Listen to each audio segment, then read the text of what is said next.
ഒരു ദിവസം ഡ്യൂട്ടിയൊക്കെ കഴിഞ്ഞിരിക്കുമ്പോൾ ഭയങ്കര ബോറിനായിട്ട് തോന്നി. അപ്പോൾ വിചാരിച്ചു എന്നാൽ ഒന്ന് കടാപ്പുറത്തൂടെ നടന്നേക്കാമെന്ന്.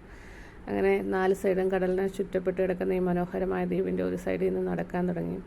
പോകുന്ന വഴിക്ക് നിങ്ങൾക്ക് കാണാം ഈ കടലിൽ ഇങ്ങനെ ബോട്ടുകളൊക്കെ പോകുന്നത്.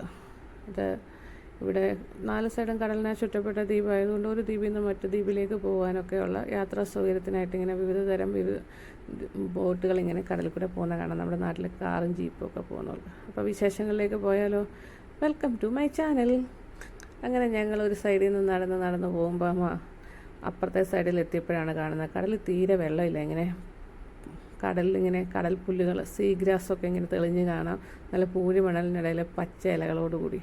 എന്ന് നോക്കിയപ്പോഴാണ് അവിടെ ലോക്കൽ ആൾക്കാരൊക്കെ ഇങ്ങനെ കടലിൽ കൂടി ഇങ്ങനെ ഇറങ്ങി നടക്കുന്നു ഒരു കവറുമായിട്ട്. അപ്പോൾ ഒരു സന്തോഷം തോന്നി. എന്നാൽ ഒന്ന് അവരുടെ ഒപ്പം പോയാലോ? പരിചയമുള്ളവരായതുകൊണ്ട് ഞങ്ങൾ അവരുടെ ഒപ്പം അങ്ങ് നടന്നു. അവർ നല്ല സ്പീഡിലാണ് നടക്കുന്നത്. ഞങ്ങളിങ്ങനെ കടലിലെ കാഴ്ചകളൊക്കെ കണ്ട് ഇങ്ങനെ നടക്കുകയാണ്. പുതിയ പുതിയ വെറൈറ്റി സാധനങ്ങൾ ഇങ്ങനെ നോക്കിയപ്പോൾ കണ്ട ഒരാളാണിത്. സീ കുക്കുംബർ എന്നറിയപ്പെടുന്ന കടൽ വെള്ളരി. ഇതിങ്ങനെ അനങ്ങാതെ കടലിൽ കിടക്കുകയാണ്. നീല കളറിലാണ് എനിക്ക് തോന്നുന്നത്. ഇപ്പോൾ കോറൽസിൻ്റെ ഇടയിലൊക്കെ ഇങ്ങനെ കിടക്കുകയാണ്. ഒരനക്കവും ഇല്ല. അതിനെങ്ങനെ കണ്ടപ്പോൾ യേശുനിയും വേറെ വല്ലവരും ഉണ്ടോ നോക്കാമെന്ന്. അങ്ങനെ ഞങ്ങൾ കുറച്ചും കൂടെ മുന്നോട്ട് നടന്നു. ചുറ്റും കോറൽസാണ്. കോറൽസ് കൂടെ നടക്കുമ്പോൾ പ്രത്യേകം സൂക്ഷിക്കണം. മാലദ്വീപ്സ് പവിഴപ്പുറ്റുകളാൽ നിറഞ്ഞൊരു നമ്മുടെ ഇന്ത്യൻ മഹാസമുദ്രത്തിലെ ദ്വീപുകളാണല്ലോ. ഇതാ നോക്കിയപ്പോൾ വേറൊരാൾ കുറച്ചും കൂടെ വലുതാണ്. എനിക്ക് തോന്നുന്നു ആദ്യം കണ്ട ആളുടെ കുടുംബത്തിൽപ്പെട്ട മറ്റ് സഹോദരങ്ങളൊക്കെ ആയിരിക്കും തോന്നുന്നു. ഇങ്ങനെ കോറൽസിൻ്റെ ഇടയ്ക്ക് ഇങ്ങനെ അനങ്ങാതെ കിടക്കുകയാണ്.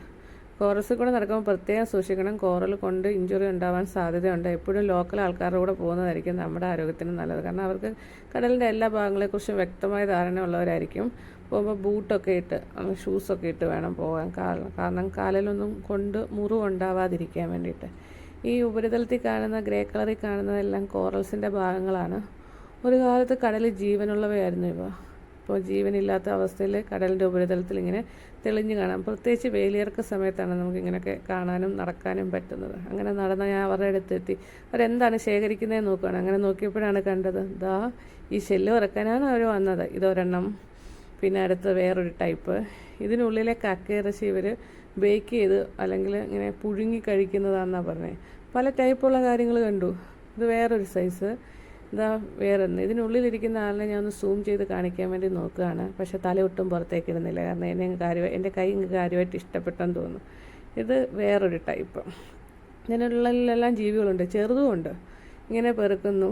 അങ്ങനെ ഞാൻ കോറൽസിൻ്റെ അടുത്തേക്കൂടെ സൂക്ഷിച്ച് നടക്കണേ. കോറൽസ് കടലിൽ കിടക്കുമ്പോൾ ഇങ്ങനെ ചെളി പിടിച്ച് കിടക്കുന്നതാണ്. പക്ഷേ അതിലൊരു ഭാഗം ഞാൻ ഇളക്കിയെടുത്തു, നല്ല വെളുത്ത ഭാഗം. കഴുകി വൃത്തിയാക്കുമ്പോൾ ഇങ്ങനെയാണ് ഇതിരിക്കുന്നത്. അത് കഴിഞ്ഞ് നോക്കി വേറൊരാളുടെ കവറെടുത്ത് നോക്കിയപ്പോൾ കുറേ സാധനങ്ങൾ. ഇത് ഇങ്ങനെ അവർ കടലിൽ നിന്ന് ശേഖരിച്ചതാണ്. ഇവിടെ എന്തോ സണ്ടല്ല എന്നാണ് പറയുന്നത്. ഇതിൻ്റെ യഥാർത്ഥ പേരെന്തോന്ന് എനിക്കും അറിയില്ല. അവരിങ്ങനെ എടുത്തിട്ട് ഞാൻ അതിനെ എടുത്ത് നോക്കി. എൻ്റെ ഉള്ളിലൊക്കെ ജീവികളുണ്ട്, കക്കയിറച്ചി. അത് കഴിഞ്ഞ് ഞാൻ കടലിലേക്ക് ഇങ്ങനെ സൂക്ഷ്മമായിട്ട് നോക്കുമ്പോൾ കാണുന്നത് കണ്ടില്ലേ, ജെല്ലി ഫിഷ് പോലത്തെ സാധനം.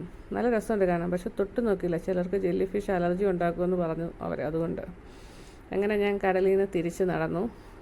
സന്ധ്യ ആവാറായിരുന്നു. അപ്പോൾ നമ്മളിങ്ങനെ തിരിച്ച് നടക്കുകയാണ്. അവർക്കൊക്കെ ഒരുപാട് സാധനങ്ങൾ കിട്ടി. അങ്ങനെ അസ്തമയ സൂര്യനെ കണ്ട് ഞങ്ങളങ്ങനെ റൂമിലേക്ക് യാത്രയായി. അപ്പോൾ എല്ലാവർക്കും ബായ്.